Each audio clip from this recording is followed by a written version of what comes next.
বাংলাদেশ আওয়ামী লীগের নিষিদ্ধ বহাল রেখে সন্ত্রাস দমন আইন করা হয়েছে না? ধরেন 100 বছর পরে আওয়ামী লীগ ফিরে আসলো, সে তো বিএনপিকেও নিষিদ্ধ করতে পারে।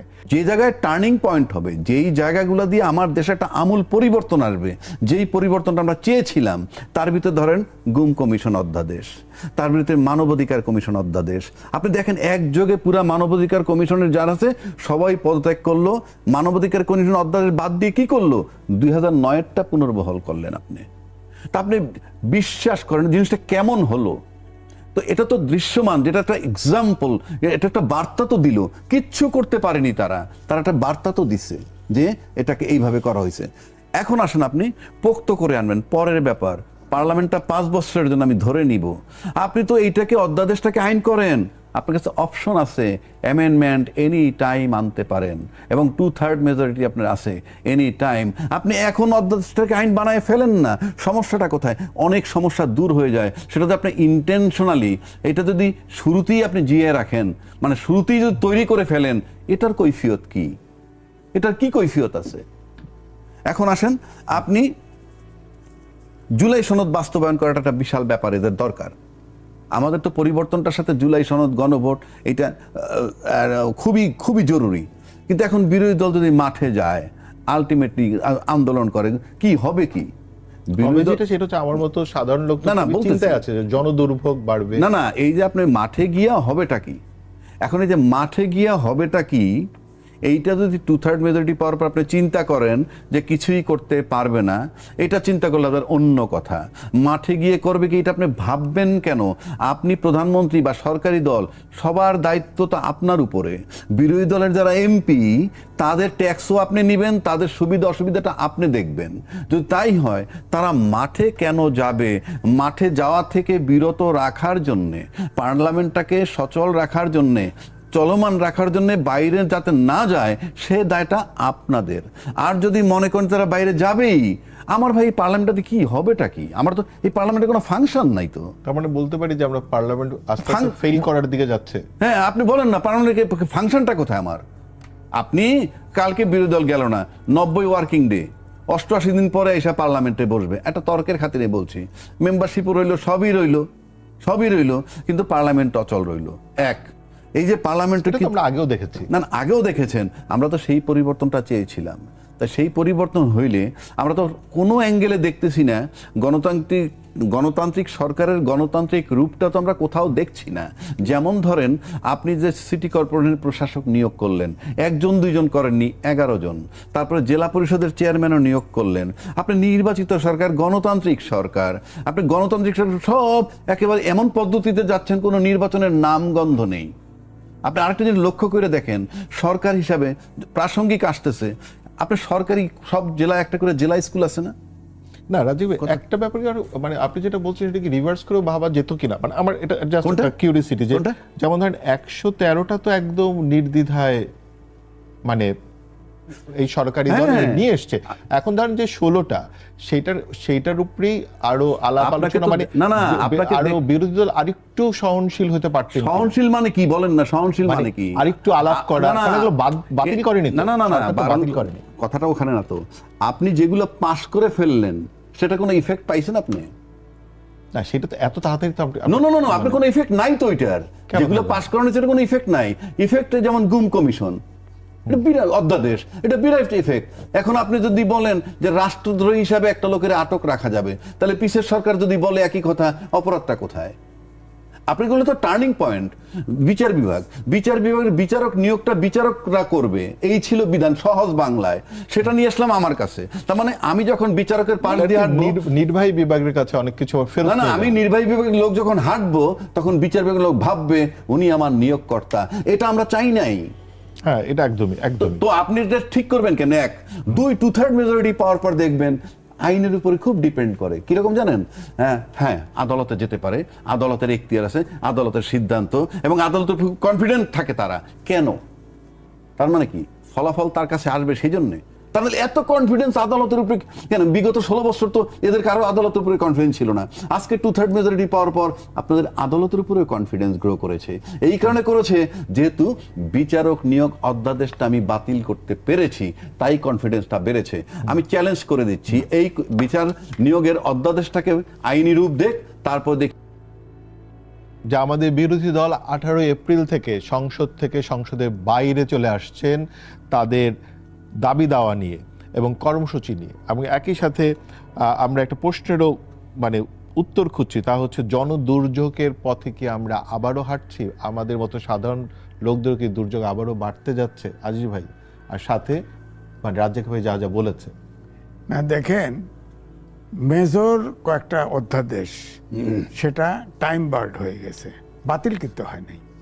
বাতিল 4টে হয়েছে, আর বাতিল হয়নি 16টা আটকা পড়ছে আমি বলবো। অর্থাৎ এই সংসদের 30 দিনের ভিতরে এই অধ্যাদেশ সবগুলি পাশ হওয়ার কথা ছিল।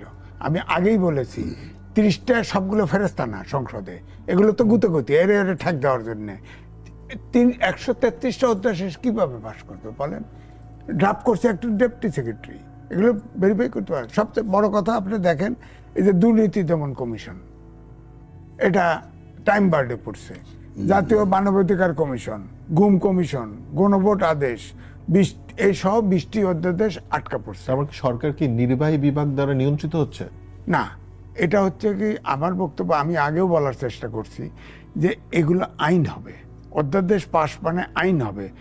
আইন খেলু কথা না, যা ইচ্ছে তাই পাশ করে দিবেন তা তো হবে না। কিন্তু অবশ্যই বললেন যে এটা তো অ্যামেন্ড করতে পারবে আবার। এখন এমন করলে আপনার ব্যথা কি? রাস্তায় যেতেছেন চান, আইনি তো হয় নাই, এখন না করলে তো আইনি হলো না। আবার তো আইন করে আবার সংশোধন উঠবে, আবার সংশোধন উঠবে। আইন করার মানে হচ্ছে পরে আপনি আইন সংশোধন করবেন, এখন তো আইনি হয় নাই। তখন আইন সংশোধন করবে না, তখন আবার রাস্তায় যাবে। বাংলাদেশের ইতিহাস সংবিধানের মতো জিনিস 17 বার অ্যামেন্ডমেন্ট কেন আইন করে 17 বার করবে? 17টা মেজর করছে, যার অনুকূলে করছে, যার অনুকূলে করছে। এখন এখানে যেগুলো করছে, ধরেন এই যে বলেন ইয়ে আছে সচিব আইন বিচার বিভাগের কথা বলে, বিচার বিভাগে উনি জানেন তো 116 অনুচ্ছেদে বলা আছে, সব বলা আছে যে সুপ্রিম কোর্ট তার অধস্তন ম্যাজিস্ট্রেট বিচার বিভাগের প্রমোশন ট্রান্সফার সব করবে, কিন্তু প্রেসিডেন্টের সাথে পরামর্শ একটা নোক্তা লাগায় রাখছে, বাস পারে না, গেল। এখন সচিবালয় করবে, সচিবালয় তো অলরেডি অ্যাক্টিভ, অলরেডি হয়ে গেছে। তো এখন এই অধ্যাদেশটা আবার বলছে যে দুর্বলতা আছে, এগুলো সংশোধন করে এই অধ্যাদেশ 20টা আবার নেক্সট সেশনে উপস্থাপন করা হবে। 1 মাস পরের আগে 90 দিনের সেশন করবে। এখন বললে রাজাকে বললো 90 দিন পর্যন্ত যদি অ্যাবসেন্ট থাকে কেউ, তাহলে তার মেম্বারশিপ থাকবে। হ্যাঁ থাকবে, 90 দিনের বেশি গেলে মেম্বারশিপ থাকবে না। বিএনপি যাবে, জামাত যাবে না, এনসিপি যাবে না, তাদের মেম্বারশিপ বাদ হয়ে যাবে, বা ইলেকশন হবে ওখানে। সমস্যা কি? না, তাহলে তো আবার সে পুরনো সার্কেল তো হচ্ছে। কারণ হচ্ছে আমি আপনাকে বলি নাই, আপনি বলেন 2/3 মেজরিটি একটি দল পেয়েছে, সেখানে তার 7 জন, আপনার 5 জন আছে, সেই কমিটির মাধ্যমে অধ্যাদেশগুলো আসে। আপনি এখানে কোন সমঝোতা হয়েছে কথা রাখলো না, বলেন না কেন? আপনি রাস্তা গেলেন, আপনার কেন রাস্তা গেলেন আমি জানি না কেন, বলে যে ফেসিবাদের দিকে মুভ করতেছে। আপনার সমঝোতাটা কি হয়েছিল বলেন না কেন আপনি? হ্যাঁ, এটা আসলে আমরাও খুঁজতেছিলাম রাজ্জাকি ভাই। আপনার কি কোনো ধারণা আছে সমঝোতাটা কোথায় হলো, কি নিয়ে? আমার সমঝোতা কি সেটা তো ডিসক্লোজ না করে আমরা কেমনে জানবো? আপনি যখন এতগুলা মেয়রকে বা সিটি কর্পোরেশন বসাই দিতে পারতেছেন, কিসের বলে বসাইলেন? নির্বাচনের সবাই পাস করতে 100 ভাগ, আপনি নিশ্চিত এটা যদি বসাইতে পারেন, you can do whatever you like, because you have got 2/3 majority. আমি আবারও বলছি, বাংলাদেশের ইতিহাস 55 বছরের ইতিহাস, 2/3 মেজরিটি মানে সব আইনের ঊর্ধ্বে, সিম্পল। এবং যে ব্যাখ্যা ওখান থেকে দিবেন, that is final, because I am the boss. না, সরকার মানে একজন মাননীয় মন্ত্রীও বলেছেন যে ট্রফি লন্ডনে দিয়ে আসা হয়েছে। সেই বিতর্কে আমি যাচ্ছি মানে এটা কি সমঝোতা? আমি সিম্পল বুঝি, 2/3 মেজরিটি পাওয়ার পর বাংলাদেশে সবাই আইনের ঊর্ধ্বে উঠে যায়। তা না হলে আপনি দেখেন যেই ব্যাখ্যা আমরা পাচ্ছি সংবিধান নিয়ে পার্লামেন্টে, আপনি নিজে মাঠে ঘুরে ঘাড়ে সবাই দেখেন। কিন্তু আজিজ ভাইকেও বলবো ঘুরে ঘাড়ে দেখুন, দ্রুত আসলে এত কষ্ট করে একটা নির্বাচনের ভিতরে একটা সংসদ হলো, এত দ্রুত মাঠে চলে যাওয়াটা কতটা রাজনৈতিক প্রজ্ঞার বিষয়? না, মাঠে শোনেন, সংসদে গণতন্ত্রে যেটা রাজ্জাকি ভাই আলাদা করে দেখতেছে, বিরোধী দল এবং সরকারি দল ডান হাত আর বাঁ হাত। বিরোধী দলের দায়িত্ব আছে। আমার কথা হচ্ছে ওখানে সংসদীয় কমিটি করেছে, বিশেষ কমিটি, সেখানে 7 জন, জামাতের রাখছে 5 জন। জামাত কিন্তু এনসিপি ভাগ দেয় নাই, কাউকে ভাগ দেয় নাই, তারা 5 জনই রাখছে। তা আপনি বললেন না কেন সমঝোতা কি করতে? এটা তো আসলে মানে এটা খুবই গুরুত্বপূর্ণ পয়েন্ট। আপনি খুবই সংসদ বয়কট করতে পারে, গণতন্ত্রে বয়কট করতে পারে, তারা মাঠেও যেতে পারে, সমস্যা নাই, মিটিং করুক, শান্তিপূর্ণভাবে মিছিল করুক। ঠিক আছে, যদি ধরেন শান্তি, যদি দেখা যায় আইন শৃঙ্খলা পরিস্থিতির অবনতি ঘটে, তখন অনেক যন্ত্রণা আছে, বলে দিলাম। তখন গরম পানি আছে, সাউন্ড গ্রেনেড আছে, টিয়ার সেল আছে, গুলি আছে, জেল আছে, অনেক কিছু আছে, অনেক কিছু। তারপরে আবার আইন করছে না, বাংলাদেশ আওয়ামী লীগের নিষিদ্ধ বহাল রেখে সন্ত্রাস দমন আইন করা হয়েছে না? তাহলে কি আমরা কি মানে আজিজ ভাই মানে এটা ওপেন এন্ডেড আইন। আমাদের সময় প্রায় শেষ। ধরেন 100 বছর পরে আওয়ামী লীগ ফিরে আসলো, সে তো বিএনপিকেও নিষিদ্ধ করতে পারে।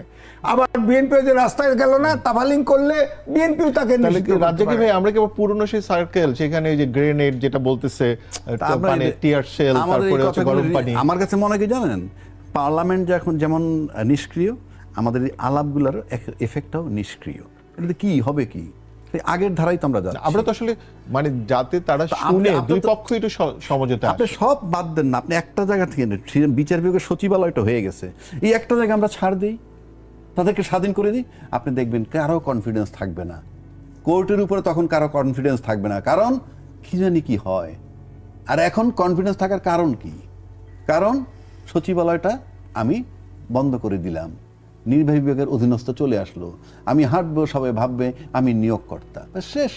ওকে, বাংলাদেশ আওয়ামী লীগের নিষিদ্ধ বহাল রেখে সন্ত্রাস দমন আইন করা হয়েছে না? ধরেন 100 বছর পরে আওয়ামী লীগ ফিরে আসলো, সে তো বিএনপিকেও নিষিদ্ধ করতে পারে। যে জায়গায় টার্নিং পয়েন্ট হবে, যেই জায়গাগুলো দিয়ে আমার দেশে একটা আমূল পরিবর্তন আসবে, যেই পরিবর্তনটা আমরা চেয়েছিলাম, তার ভিতরে ধরেন গুম কমিশন অধ্যাদেশ,